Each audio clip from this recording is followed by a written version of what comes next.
Ons lees in Lukas 21 vers 36. Dat ons moet waak en bid, sodat ons waardig geag mag word, om die dinge wat sal gebeur op die aarde, te ontkom en voor die seun van God te staan.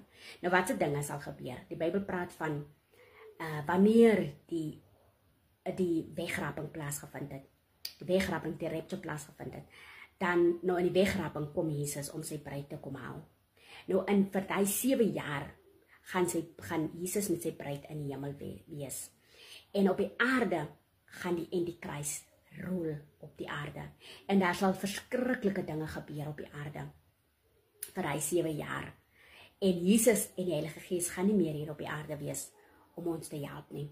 So dis hoekom die Bybel sê, waak en bid dat jy waardig geag mag word, sodat jy die dinge mag escape wat op hierdie aarde sal gebeur. Maak reg met die Here, sodat jy nie die wegraping sal mis nie.